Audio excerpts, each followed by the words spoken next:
selalu dalam lindungan Tuhan dan pastinya sehat-sehat selalu. Kali ini kita akan berbincang-bincang tentang siapa sih misionaris sebenarnya. Dalam KKI ada 4 serikat kepausan, seperti yang sudah kita tahu sebelumnya. Lalu, apakah hanya berhenti sampai di situ? Tentunya tidak.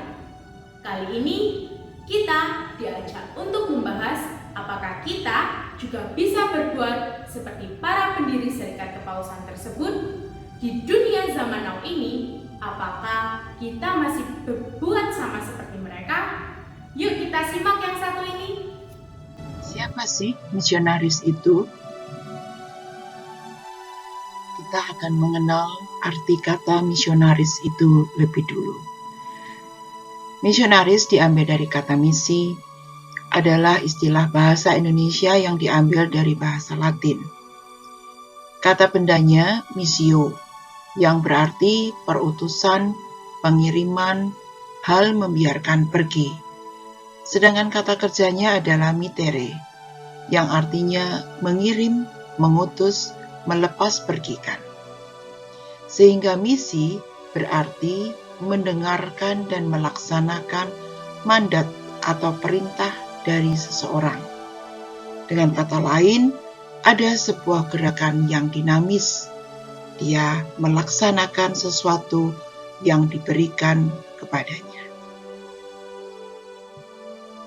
Lalu, pertanyaannya adalah, apakah saya dapat menjadi misionaris? Jawabannya, bisa. Sejak dibaptis secara Katolik, saya diutus menjadi misionaris yang siap mewartakan dan membagikan sukacita Injil. Sehingga saya, Anda, kami, dan kita semua adalah misionaris-misionaris kasih. Menjadi misionaris kasih, maka berarti kita pun dapat menjadi pembawa semangat misioner bagi orang lain. Namun memang ada juga misionaris-misionaris yang memiliki tugas khusus yang dipercayakan kepadanya, yaitu para imam, biarawan, biarawati, dan orang-orang tertentu yang diangkat secara formal. Mau tahu langkah awalnya bagaimana? Yuk, simak yang berikut ini. Untuk menjadi seorang misionaris, kita harus memiliki dulu spiritualitas. Nah, kita akan belajar dulu spiritualitas itu apa sih? Secara etimologis, bahasa Latinnya dari kata benda spiritus, yang berarti semangat, nafas hidup, roh, jiwa, sikap, kesadaran diri, keberanian. Sedangkan bahasa Latin dalam kata kerjanya adalah spirare, yang berarti berembus, bernafas, bersemangat. Sehingga spiritualitas adalah kehidupan rohani atau spiritual dan perwujudannya dalam berbagai karya dengan didasari oleh kehadiran Roh Kudus dalam hidup seorang beriman. Artinya semua itu adalah memusatkan hidupnya kepada Kristus dan cintanya. Hidup dalam kerjasama dan ketaatan pada Roh Kudus karena Ia adalah jiwa dan kekuatan untuk menjalankan tugas misi. Setia kepada tugas dan perutusan yang telah diberikan Yesus dan terbuka selalu akan karya Roh Kudus dalam hidupnya.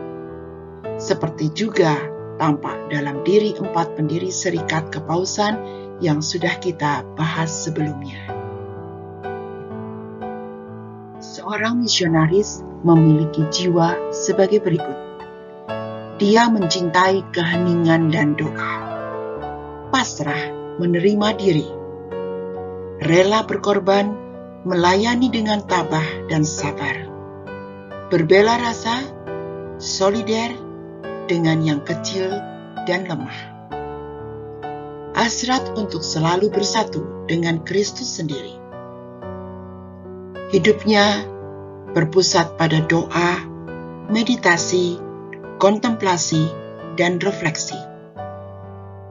Membaca kitab suci, belajar dari cerita orang kudus, dan juga buku-buku ajaran iman. Dan rajin untuk mengikuti perayaan sakramen-sakramen. Serta dia aktif dalam kegiatan menggereja.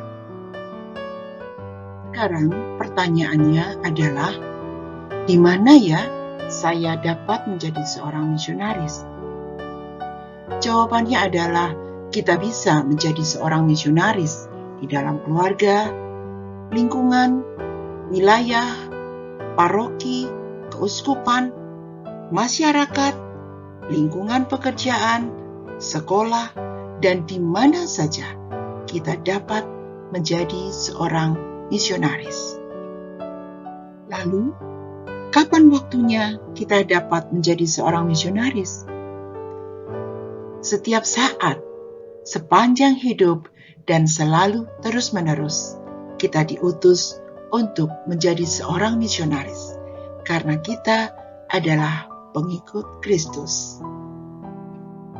Sekarang, kita diajak untuk melihat pada diri kita sendiri. Bagaimana dengan kita yang sudah dibaptis dan mengaku diri menjadi pengikut Kristus? Jawabannya ada dalam hati kita masing-masing, dan beranikah kita keluar dari diri sendiri untuk sungguh melanjutkan misi Yesus di dunia saat ini. Nah, bagaimana sobat misioner? Anda dan saya ternyata adalah seorang misionaris. Apa sih sebenarnya yang bisa kita lakukan dalam keseharian kita? Kalau saya sebagai seorang remaja, maka saya bisa menjadi misionaris dengan memberikan teladan hidup kepada teman, saudara, dan keluarga pastinya. Nah, kalau kepada teman-teman, kita sebagai seorang remaja biasanya sering terjebak dalam hal mencontek ketika ulangan. Kalau sebagai misionaris, pastinya saya tidak melakukan itu. Malahan harusnya saya mengingatkan kepada teman-teman untuk belajar lebih giat. Dalam proses untuk menjadi misionaris tentunya sangat berat dan tidak mulus. Banyak hal yang harus saya lalui, proses yang harus saya jumpai, jatuh bangun, dan tentunya saya tidak boleh patah semangat. Nah, kali ini saya juga akan mengenalkan kalian kepada teman saya, Teresia Gita, yang akan berbagi ceritanya menjadi seorang misionaris remaja pada saat dia menjadi seorang peserta sekolah misi di Tanah Sumba. Yuk kita simak cerita Teresia Gita.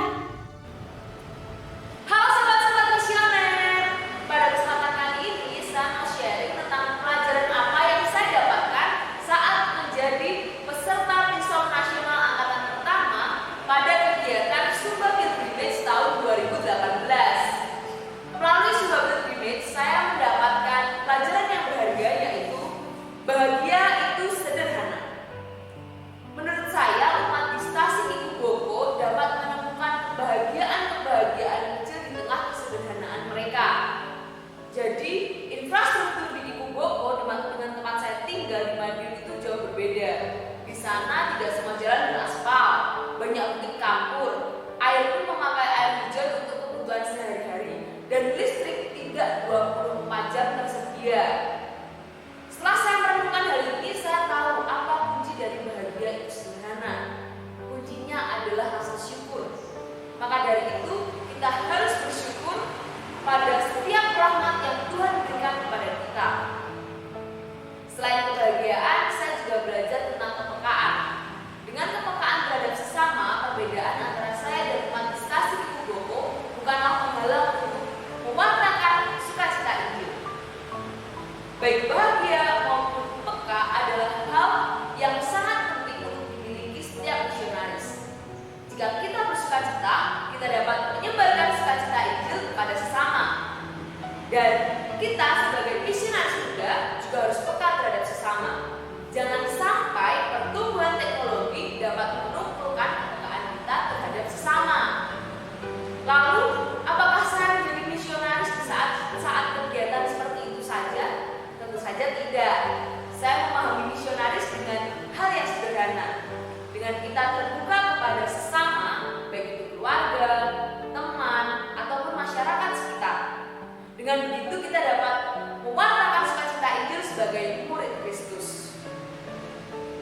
Maka dari itu, kita sebagai misionaris muda, sebagai misionaris remaja, harus mengisi hidup kita dengan hal-hal yang positif, serta mengembangkan hidup kita dan membahagiakan hati Tuhan. Semoga Tuhan memberkati kita semua. Wow, menarik bukan? Itu pengalaman teman saya sebagai remaja. Nah, ini juga ada loh sharing pengalaman dari seorang ibu rumah tangga dan juga sekaligus aktivis gereja. Beliau pun juga menjadi misionaris dalam menjalankan tugas dan tanggung jawabnya dalam kehidupannya sehari-hari. Shalom, nama saya Monika Sri Sunardi. Saya istri dari Bapak Stefanus, ibu dari Tari, Putri, dan Bima. Saya juga sebagai Bu RT di kampung di mana saya tinggal. Kenapa saya mau ketika saya dipilih untuk menjadi RT? Karena saya ingin menjadi garam dan terang di mana saya tinggal. Selain menjadi RT, saya juga sebagai anggota PSM, yaitu Pekerja Sosial Masyarakat, di mana saya melakukan pendampingan bagi perempuan dan anak yang mengalami kekerasan. Ada KDRT, ada kekerasan seksual, ada kekerasan ekonomi, kekerasan domestik, dan masih banyak lainnya. Saya juga sadar dalam pelayanan saya di masyarakat, banyak yang menolak saya, mencurigai saya, bahkan ada yang pernah sampai mau menghapus saya dari buku kehidupan. Tapi saya tetap berjalan dan semua tetap saya lakukan karena saya percaya ada Tuhan yang selalu bersama saya, menopang saya, melindungi saya, mendampingi saya. Bahkan saya sangat bersyukur bahwa Tuhan selalu memelihara dan memberkati keluarga saya. Yang membuat saya sangat bersyukur dalam kehidupan ini ketika Tuhan memberikan bonus kepada saya. Pada tahun 2018, Bapak Presiden Jokowi mengundang saya untuk ikut upacara di Istana Negara. Itu adalah suatu hal yang sangat luar biasa bagi saya. Karena Tuhan sudah memberi saya yang tidak pernah terpikirkan oleh saya. Itulah yang membuat saya tidak pernah takut untuk melakukan pelayanan di luar.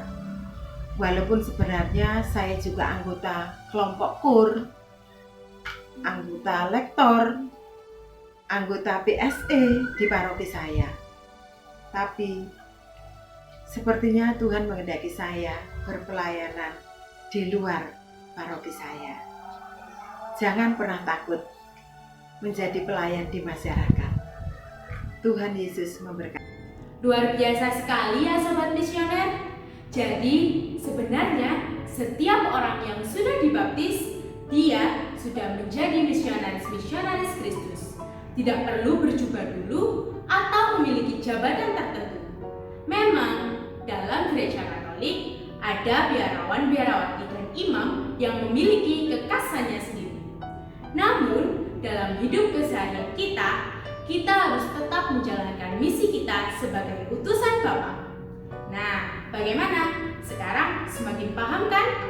Mari kita lakukan dalam kehidupan sehari-hari kita menjadi seorang pengikut Kristus yang sejati. Sampai jumpa lagi.